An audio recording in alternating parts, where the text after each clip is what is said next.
수학의 답, 닮은 도형의 뜻에 대해서 알아보도록 하겠습니다. 자, 여러분들 우리가 중학교 1학년 과정에서는 합동이라는 걸 배웠었죠? 합동은 뭐였습니까? 모양과 크기가 똑같아서 둘을 겹치면 하나로 포개어지는 걸 우리가 합동이라고 했는데요. 자, 닮음이라는 건 뭐냐면 크기는 좀 달라요. 하지만 모양이 똑같아서 하나를 확대 또는 축소했을 때 다른 도형과 완전히 포개어지는 걸 바로 닮음이라고 합니다.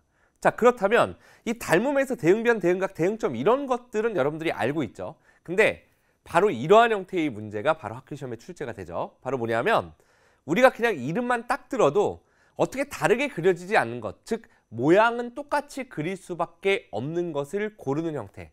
한번 보겠습니다.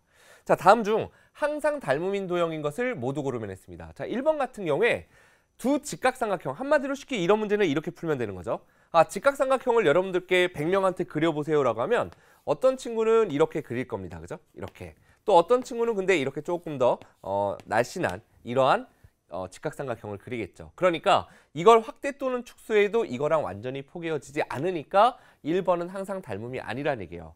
하지만 2번 같은 경우에 컴퍼스를 하나 주어지고서 원을 각각 그려보세요라고 하면 어떤 친구는 조금 작더라도 이렇게 생긴 원, 어떤 친구는 좀 큰 원, 또 다른 친구는 뭐 더 큰 원, 이렇게 다양한 크기가 나올 수 있겠죠. 하지만 원이라는 건 그대로 축소하게 되면 이 원과 포개어질 수 있으니까 항상 닮음이 될 수 있다는 얘기예요.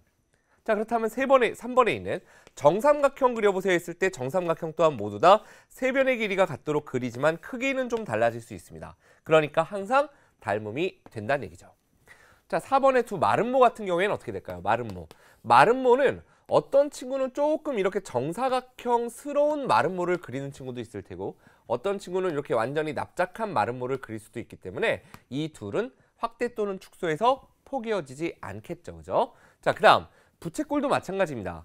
자, 어떤 친구는 부채꼴 그려보세요 라고 했을 때 중심각이 이렇게 작은 부채꼴을 그리는 친구도 있고 어떤 친구는 이렇게 중심각이 큰 부채꼴을 그릴 수도 있기 때문에 이것은 항상 닮음이 아니다라는 거 알 수 있겠죠. 그래서 정답은 2번과 3번이 되는데, 자, 그럼 이것들 이외에도 될 수 있는 것들을 우리가 좀 생각해 보면 일단 여러분들이 주의해서 받을 게 뭐냐면 이 직각삼각형은 이렇게 서로 닮음이 아니지만 직각 이등변 삼각형 같은 경우는 간단하게 이렇게 쓰겠습니다.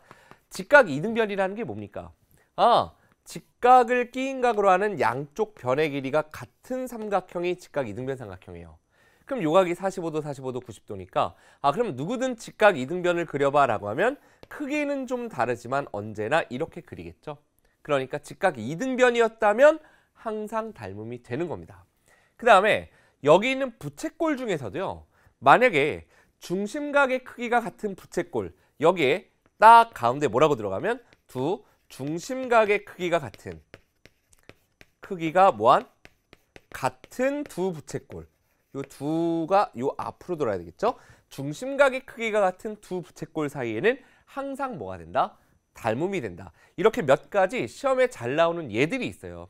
여러분들께서 이런 예를 잘 구분해서 기억해 두시면 바로 오늘 수학의 답이 완성됩니다.